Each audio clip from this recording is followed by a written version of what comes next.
Quando eu vou falar sobre publicidade e propaganda e o marketing e todas as técnicas utilizadas por essa área da comunicação, é bem importante eu lembrar de como tudo isso começou. E para lembrar como tudo isso começou, gente, vocês têm que pensar o seguinte: lá atrás, aqueles primeiros jornais, aqueles primeiros panfletos nas ruas para anunciar produto, o objetivo deles era bem claro e bem específico: vender o produto. Então, se fazia um exagero da oferta, assim, do produto, né? Colocava ele como a melhor coisa do mundo. Isso, inclusive, depois virou uma técnica de publicidade, né? Uma das áreas técnicas da publicidade, em que as pessoas elas eram convencidas de que aquilo era extremamente bom e importante, mas não havia um exagero, quer dizer, havia um exagero do comprar, mas não um apelo a outras áreas do dia a dia. Não havia a publicidade em si, sabe, o tornar público, fazer usar aquilo para fazer parte da sua vida. Era uma propaganda específica, era o produto por ele mesmo. Não tinha um ambiente, não tinha um contexto, uma historinha como nas propagandas atuais, certo? A publicidade, ou melhor, a propaganda era feita por ela mesma, ela era um instrumento de persuasão, ela era um instrumento de te convencer de alguma coisa. Primeiro eram os classificados. Só que daí, como se tornou muitos classificados, todos oferecendo, digamos que num jornal, gente, é sério, antigamente os jornais, eu lembro de quando eu era pequena, que o pai tinha assinatura de um jornal do Curitiba chamado Gazeta do Povo. E a Gazeta do Povo, ela era enorme. Era um Ainda jornal, existe? ainda existe. Um jornal bem grosso. E a parte dos classificados era um verdadeiro livro, assim, sabe? Eram páginas e páginas daqueles quadradinhos com oferta de alguma coisa. No meio de tudo isso, com tanta gente vendendo roupa ali no meio, por exemplo, calçado, oferecendo seu serviço de costureira, seu serviço de alfaiate, nessas épocas, assim, né? Como que você ia se destacar? Não tinha como. Então, a publicidade passou de uma área de informação, simplesmente publicidade informativa, a instrumento de persuasão. Tem que ter uma coisa diferente no texto para convencer o cliente de que todos os outros alfaiates que estão nesta página não são tão bons quanto eu. E aí, o que eles começam a usar? Bom, eles começam a usar a persuasão, a argumentação, usa 3 lógicas. A primeira lógica: o meu é o melhor, eu tenho mais clientes que os outros, por isso o meu é o melhor. Segunda técnica que era utilizada: você tem certeza que você vai entregar a sua roupa, o tecido de qualidade que você comprou para um costureiro, um alfaiate que você não conhece? E se ele estragar? E se ele manchar? Ou seja, colocar medo, tá? Um era explicar por que era o melhor. O outro era colocar medo. E a terceira situação era colocar alguém famoso, alguém conhecido falando ou escrevendo, ou você dizer, no caso dos classificados, os meus paletós, eu sou alfaiate, os meus paletós são os melhores, eles são usados, meus paletós já foram usados por Barack Obama, por Donald Trump, sabe? Colocar exemplos de pessoas bem conhecidas, bem famosas, que tivessem usado. Não, se o fulano comprou, quem sou eu para dizer que não presta? Vou querer também. Era dentro dessa perspectiva. Cada uma dessas áreas da publicidade tem um nome, certo? Daqui a pouco eu vou falar sobre eles. Mas antes, eu quero que vocês deem uma olhadinha nessas propagandas que estão na página 11 da apostila de vocês. Dá uma olhada lá. Pronto. Oi? É geografia hoje, não é? Não. Isso que eu ia perguntar também. No meu Hoje é horário. É porque segunda. sociologia amanhã. Gente, será que eu inverti? Uhum. Eu inverti, desculpa. Mas dá para terminar sendo sociologia? Pode ser? Tudo bem, amanhã Pode pode dar. ser. Desculpa, gente, eu peço desculpas de verdade, porque assim, foi bem, eu tô bem confusa ainda, porque esse fim de semana agora aconteceu uma coisa bem horrível.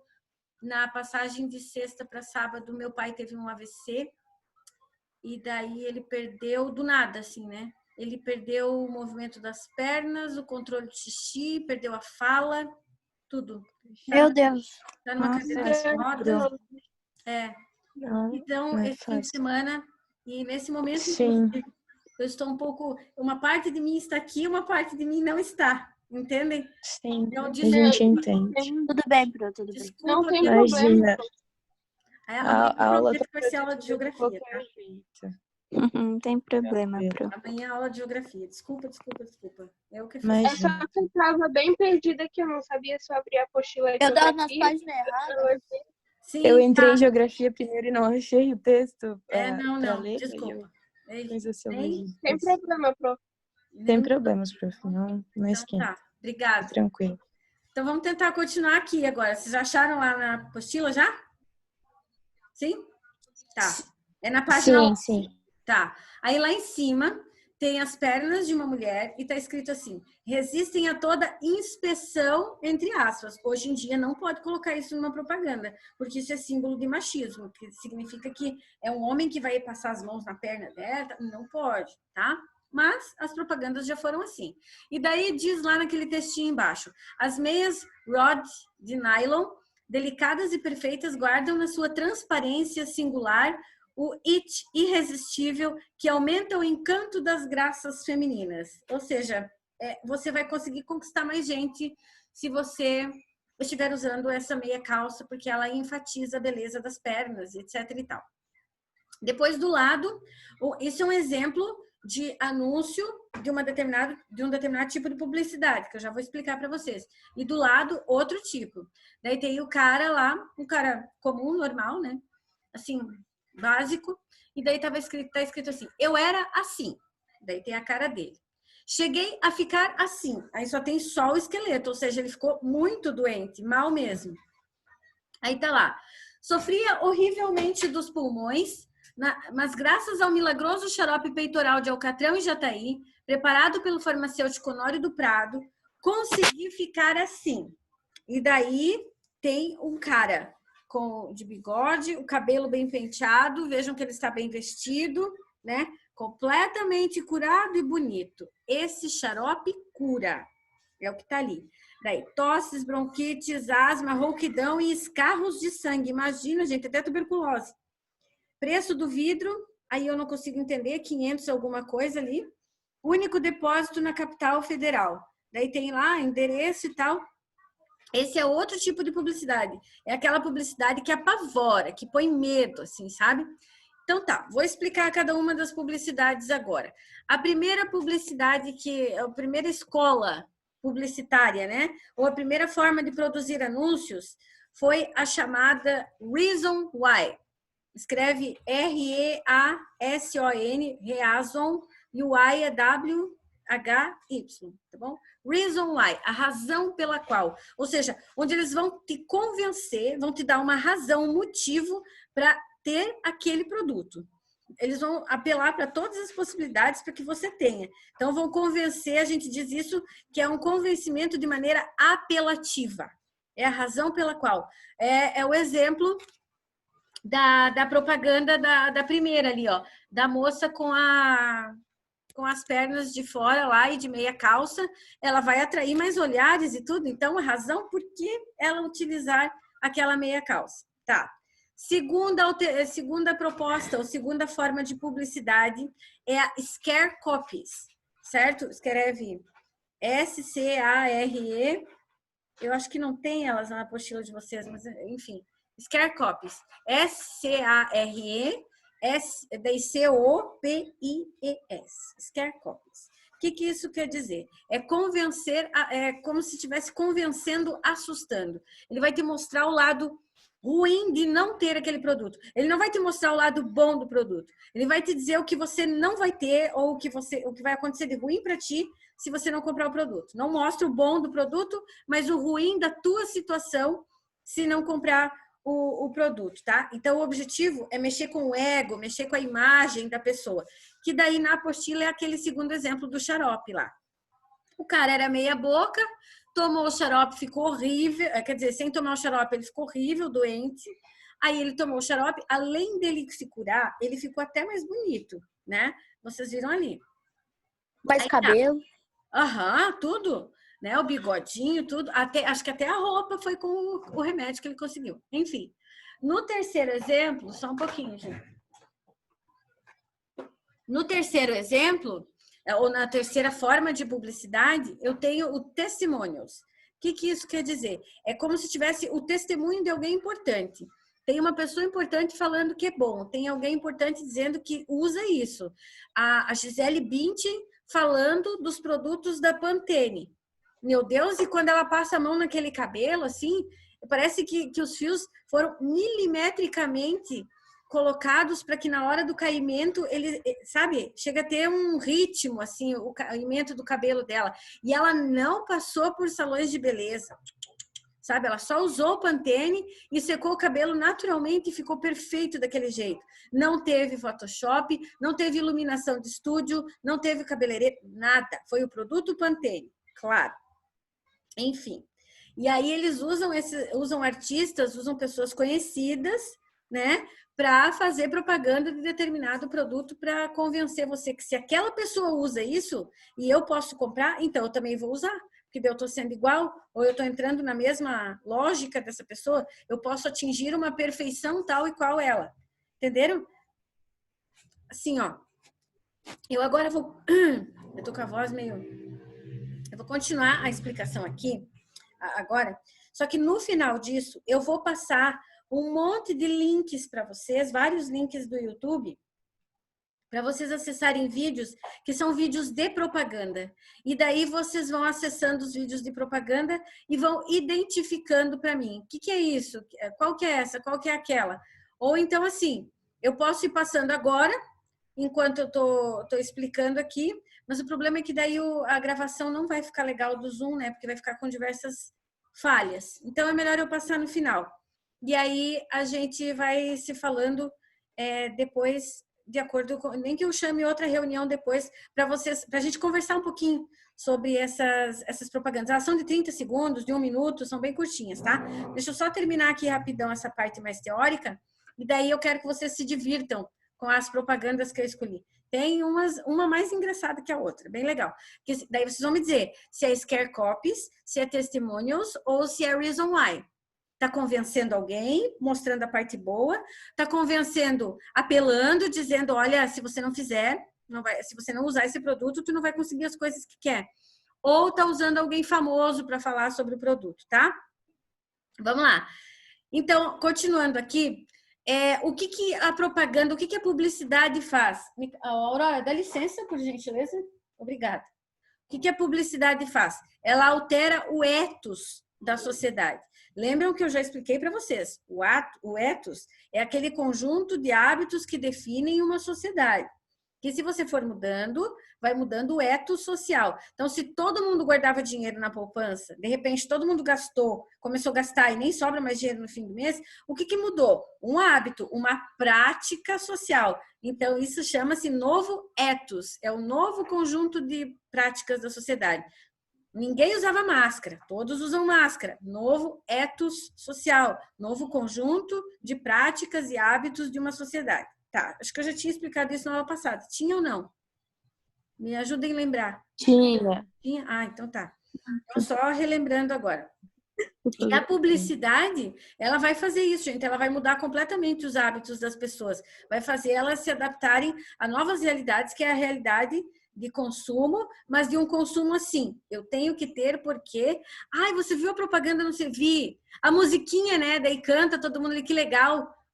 Assim, tá? Ela mudou até isso. Até virar conversa do dia a dia, fazer parte das conversas do dia a dia das pessoas. Quem que imaginava isso na época em que as propagandas eram pequenos classificados em jornais, né? Ninguém imaginava isso. Só que essa mudança de hábito acontece muito rápida. Nem todo mundo está preparado para isso. Então, nem toda publicidade vai ter sentido simbólico. E a maioria das propagandas não estava. Hoje está mudando um pouco, né?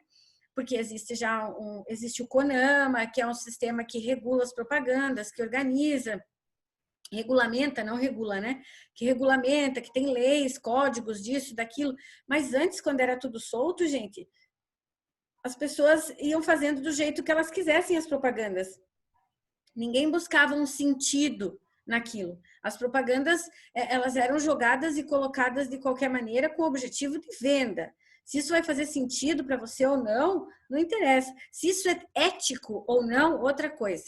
Se tem ética ou moral na propaganda, ninguém tem nada a ver com isso, sabe? Eu não sei se eu comentei com vocês na aula passada, eu dei alguns exemplos bem interessantes, assim, né, da falta de postura nas propagandas, mas tem propagandas que colocavam criança de 11, meninos, né, de 10, 11 anos fumando na propaganda. Gente, isso é uma total falta de ética, uma total falta de moral, de valores, de construção de uma sociedade boa, de uma sociedade que pensa no welfare state, bem-estar social, que apaga tudo isso. Ninguém tinha esse pensamento. O objetivo da marca de cigarro, vender. Quanto mais novo começa a fumar, mais vende. Ponto, tá feito. Era essa a lógica, entende? E o cinema, ele ainda colabora um pouco para essas coisas assim, de não precisar ser muito simbólico e para ser de bastante publicidade e propaganda. Por exemplo, no cinema, você vai fazer a projeção da sua vida. Muitas pessoas mesmo, durante algumas décadas, principalmente 70, 80 e 90, projetavam os sonhos da sua vida em cima de algum personagem de filme que tinham visto. Carla Aline Crisson queria ser Indiana Jones de qualquer jeito, sabe? Eu assisti os filmes do Indiana Jones e a minha vida era um dia tornar-me um Indiana Jones. E quem era o Indiana Jones? Ele é, né? Porque vai sair mais um lançamento de filme do Indiana Jones. Ele é um arqueólogo, professor, porém, ele também é um caçador de relíquias e usa os conhecimentos arqueológicos dele para caçar essas relíquias. A parte de ser professora e caçadora de relíquias sempre foi meu sonho por causa do Indiana Jones. Digamos que a parte do caçar relíquias, né? A gente conseguiu algumas coisas bem interessantes, inclusive, porque não perdi essa vontade, mas não me tornei arqueóloga. Mas fui professora. Teve interferência? Né que teve? Foi um filme, gente, um filme. E eles usavam muito isso. Era o American Dream, né? O sonho americano, o querer ser como os filmes da sessão da tarde, o querer ser como aqueles adolescentes, aqueles jovens daquele momento, tá? Enfim, eu sei que isso não é um bom exemplo que eu esteja dando, nem falando, mas eu estou falando de um momento em que isso foi muito presente na minha vida, né? E que isso influencia, sim. Influencia moda, influencia gosto musical, ainda nos dias de hoje, tá, gente? Influencia comportamentos, influencia gírias, um monte de coisa assim. Então, a mídia, ela começa a fazer uma certa manipulação dos desejos das pessoas para que se torne cada vez mais compulsivo o consumo. Para que ele se torne tão comum, mas tão comum, que ele deixe de ser comum para se tornar normal, e ao passar de normal, ele se torna até praticamente natural. Ele é quase biológico. Ele não é biológico, consumo. Claro que não, a gente já falou que existem necessidades reais e inventadas, mas é como se fosse. Que tem gente que não consegue imaginar o seu dia sem estar comprando, sem estar consumindo, né? Seja para melhorar o corpo, melhorar o cabelo, melhorar o perfil, melhorar o material, tudo assim. Geralmente, as pessoas que têm esse perfil de consumo, de muito consumo, consomem para mostrar.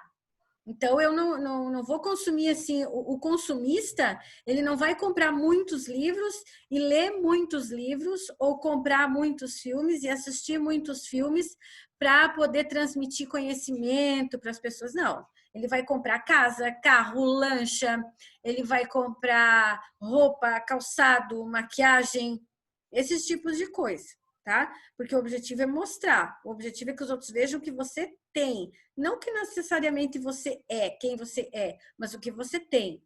Essa é a lógica, tá? A perspectiva do consumismo, não do consumo, ok?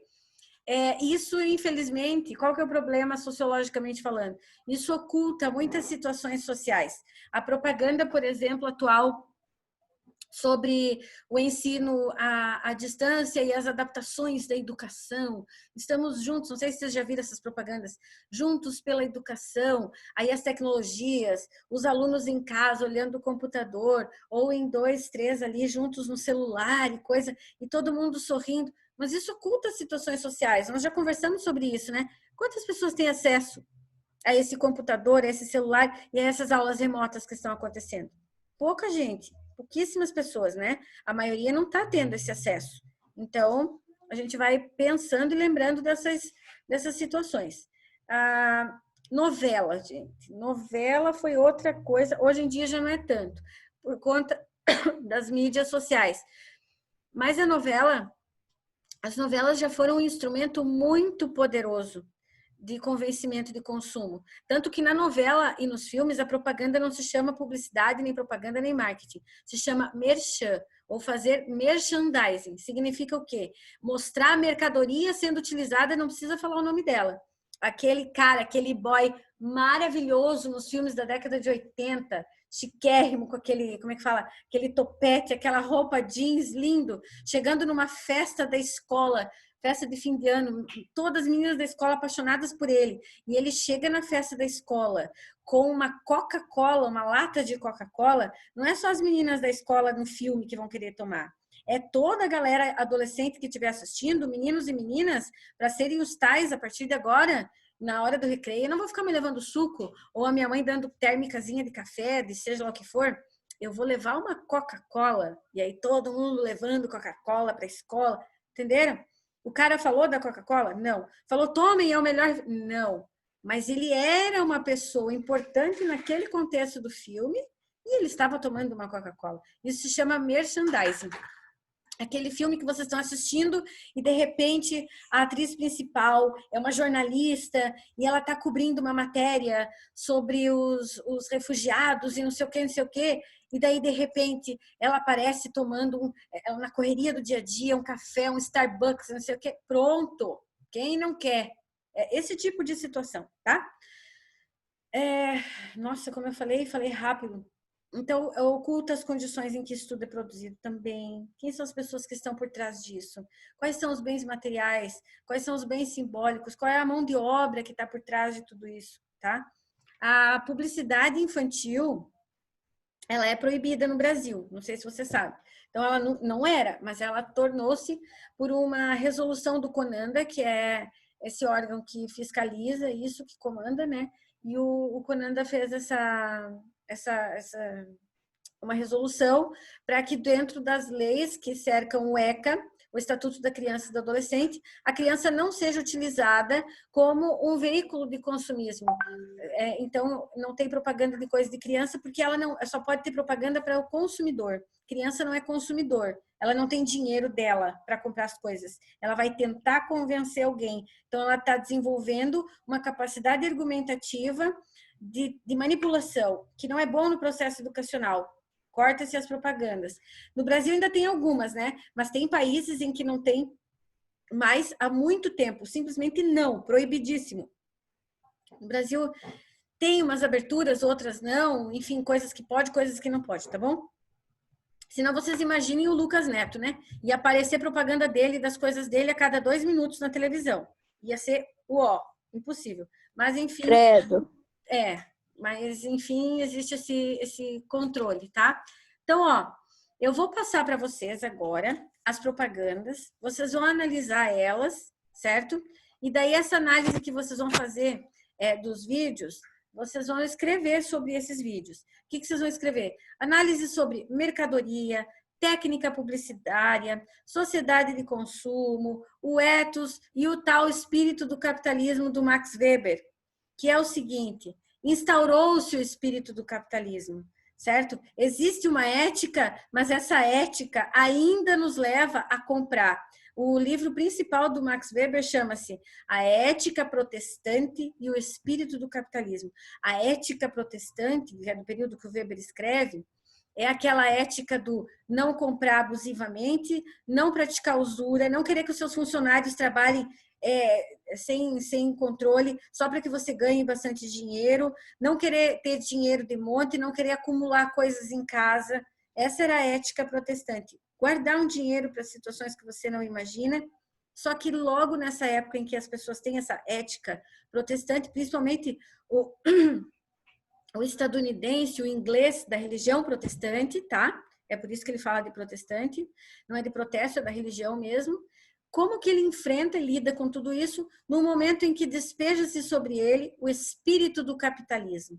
o espírito da compra, do consumo. No momento em que os filhos dele vão ligar a televisão, que ele comprou uma só para a casa inteira, porque não precisa abuso, e os filhos vão assistir alguma coisa junto com os pais, e o que vem é uma enxurrada de propaganda de muitos tipos de comida, brinquedo, roupa, material escolar, e essas crianças todas vão ver isso e vão achar o máximo e vão querer. Como lidar com a ética protestante no processo de entrada do espírito do capitalismo? O Weber fala muito sobre isso, ele tem bastante essa discussão. Então, de repente, também vocês darem uma olhadinha nisso, uma pesquisada sobre o que é esse espírito do capitalismo, segundo Max Weber, colocar essas coisas no texto. Mas agora vamos lá dar uma olhadinha nas propagandas. E quanto tempo falta? Falta 10 minutos para acabar a aula. Eu vou passar as propagandas. Ô, gente, daí vocês vão me respondendo. É que fica tão chato assim. Vamos fazer assim, anota. Tá? Propaganda tal significa tal coisa. Na nossa próxima aula, eu abro a aula, então, com a gente falando sobre isso. Pode ser? Ou então... Pode, Pro. Tá, então, Oi. O texto que seria para amanhã, né, na aula de sociologia, pode entregar amanhã ou precisa entregar hoje? Gente, tudo normal, amanhã, tá bom? Até amanhã vai ser geografia, né? Vai. Mas só invertir a aula mesmo, tá bom? Mas o trabalho tranquilo, para amanhã, normal, beleza? Vou passar os vídeos para vocês. Se possível, já assistam agora, é bem divertido, bem legal. E daí, numa dessas, a gente vai comentando pelo WhatsApp. Eu não gostei dessa história de tirar a gente, né? De vocês não poderem participar, mas tudo bem. Vamos lá. É que senão ia ter muita apelação também. Mas a gente se fala por lá. A gente fala. Tá, vou passar lá para vocês. Beijo, assistam. Beijo. Tchau. Tchau, Aurora. Tchau, Aurora.